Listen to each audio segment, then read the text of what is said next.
Hello and welcome. You are watching Don Bosco Media Network.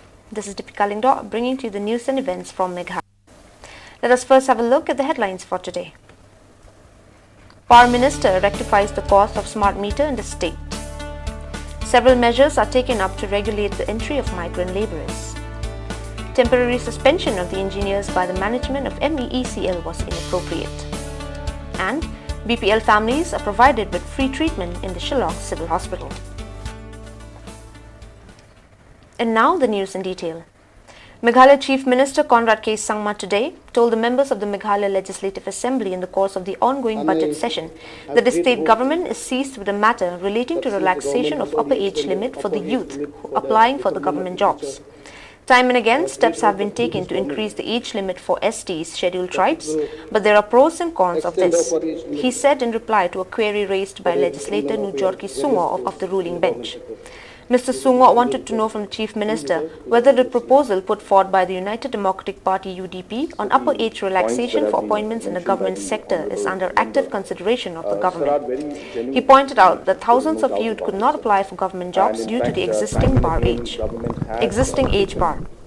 Acknowledging that these were genuine points, the Chief Minister, however, added that the matter is being examined, even as he informed that currently the upper age limit for applying for government jobs in the state was 27 years in general, but it was different for various categories of jobs. The Chief Minister, however, did not give any assurance or timeline in this regard and said that the matter has to be examined by the Cabinet before a decision is arrived at in this regard. Time and again, government has considered this. There is plus and there is minus to this decision.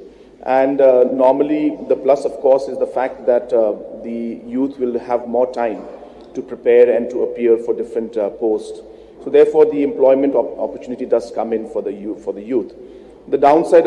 In response to a question by opposition legislator George B. Lingdo, Deputy Chief Minister Preston Tinsong informed the House today that the construction and launching of the Bailey Bridge across the Umiam River along the drought-soaked bridge is being jointly taken up by the concessionaire and the Border Roads Organisation BRO. The Deputy Chief Minister said the bridge will be operationalized in 10 to 15 days' time, stating that the entire matter is being monitored at the level of the Chief Secretary. Mr. Tinsong informed the House that the MS Shillong Expressway Limited is the concessionaire in the implementation of this project. To National Highway Authority of India. Number two, sir, I just wanted to inform the honourable member that the concessionaire's name is MS Shillong Expressway Limited. To a separate query raised by the legislator Mohendro Rapsang of the Opposition Congress, Meghalaya Power Minister James Sangma informed the House that low fares vis-a-vis the cost of fuel is the main reason for the recent strike by the commercial vehicle operators in the state. To provide relief to the consumers, the government initially provided a rebate of 2 rupees per litre on both petrol and diesel. He said, subsequently, to provide further relief to the consumers, the government reworked the tax structure on fuel, resulting in a further reduction in fuel prices. With the opposition members seeking assurance from the government for further reduction of fuel prices, Mr. Sangma said it was out of purview of the state government and that he could not provide any commitment in this regard. And this is for local taxis and maxi cabs, sir.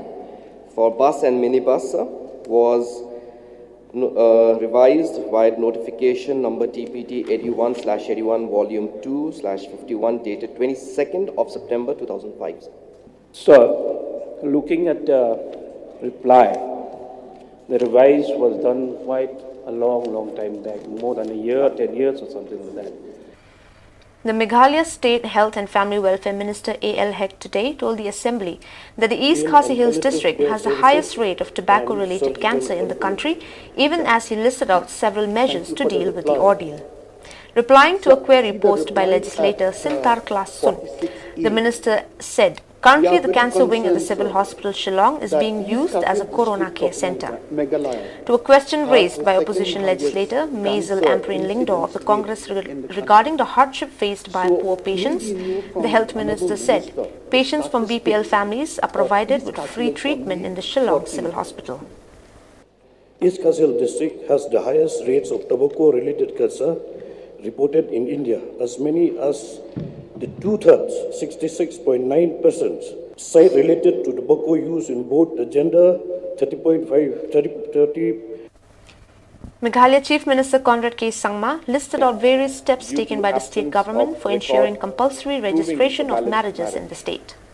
Replying to a The zero-hour courts notice moved by have the time and opposition in again this regard, he emphasized on registration of marriage on to making ensure that registration of women and marriage children were not deserted. compulsory There have been many such to cases prevent in the denial state. of status and legal rights to women and to children born out of wedlock. Instances of marriage frauds have also come to light in recent times in developing countries. In the absence of compulsory registration of marriages, women are duped into marrying without performance of the conditions of a valid marriage. In reply to a call attention motion moved by opposition Prevent member such George P. Lingdo incidences of the and to Congress settle regarding the migrant actual workers, ground Meghalaya reference. Deputy Chief Minister Prestun So, Tinsang mentioned one about major several measures to violation regulate the in entry of the migrant Guide laborers Niyam into the state and that also our ensuring local their youths are not safety. accommodated He with informed the that service online and policy registration process has been agreed launched for the in registration of industrial migrant policy laborers that from is to be outside. followed. One fact that hinders our youths to such employment avenues is that the salaries are not as per the minimum wage rates. Very low salaries are being paid. This deters our local youths to take up the employment there in the industrial units. Another fact is that the local youths are not being conditioned and trained so that they can gain the skills that is required so that they can be employed in those industrial units. The meat seller of Shillong today justified the increase in the price hike of meat from Rs 400 to 450 per kg on account of the shortage of cows in Meghalaya. The meat sellers in Shillong said that the shortage of the supply of cows in Meghalaya is due to the illegal sale of cows to Bangladesh. They also said many of the meat sellers have shut down their shop as they are unable to purchase cows and because the price of the cows have become exorbitantly high, making their business unprofitable anymore.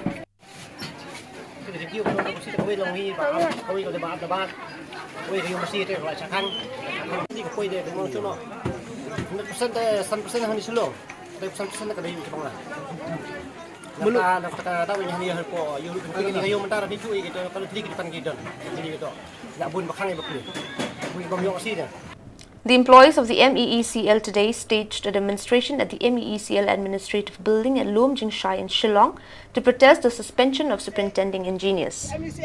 Speaking to the media, Shillette said that the temporary suspension of the engineers by the management of MEECL on the ground that the engineer was not performing his duty was incorrect. He also said his suspension is not based on ground reality.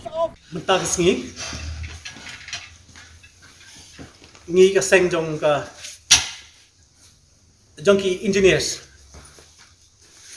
Jonga MECL, Makantup Yaki computer science, ki mechanical, Mark electrical, Nakajin Kashan, Buyatlang, Tunkat Joint Action Committee, Makantup Yaki Association Junkie accounts, Nantag Association Junkie civil engineers, but Hakajuk Upor, Association Junkie power engineers, Nila Alum Hanehap.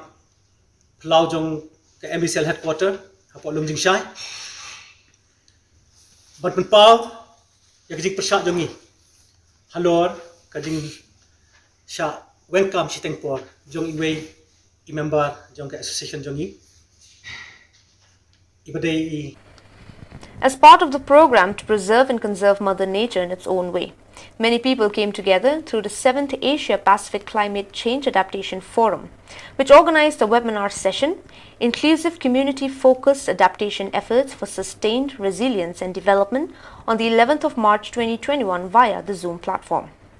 The speakers in this session include Senasha Ekanayak, Program and Communication Manager at Silken Trust, Klaus Schmidt, Principal Advisor at GIS, Neera Shrestha Pradhan, Senior Water and Adaptation Specialist at International Center for Integrated Mount Devil, Christmas Uchiyama, Program Officer at Asia Pacific Network for Global Change Research, Lok Sapkota, Program Officer at RECOFTC, Arthur Webb, CTA Coastal Adaptation Specialist at United Nations Development Program, Vosita Vijayanayak, Executive Director, Attorney at Law at Silken Trust, and our very own Dr. Bremley Lingdo, Founder and CEO at the Worldview Impact Foundation. Dr. Bremley spoke on the importance of preserving forests. He mentioned the sacred forest, the sacred grove in Meghalaya, where the clans and the indigenous people have preserved and maintained it for years. The ancestors have used these forests to express their gratitude to the Creator. One can enjoy the fruits, the walks, the surrounding. Strange but true, any resource from the forest is forbidden to be taken out. These sacred forests are also watershed areas, for they contain spring rejuvenation and streams. Maintained by our clan for more than 1,000 years, and they still exist till today. So this is the best way to show how indigenous peoples from my tribe have been maintaining these sacred forests and sacred groves for millennia. So that's one example, and this forest is quite unique because it's a sacred site where our ancestors have used it as a place where it's sanctified. They give thanks to the Creator, and everything inside the forest is forbidden to be taken out. You can go inside and enjoy the fruits, you can enjoy the walk, you can drink the water, but you can't take even a single leaf out to this day. But I think that kind of strategy was used because these sacred forests are also the watershed areas where we have spring rejuvenation, where we have a lot of streams going on. An authority, we've been working. Well, dear viewers, that is all we have for you today. Until we meet again, thank you for watching.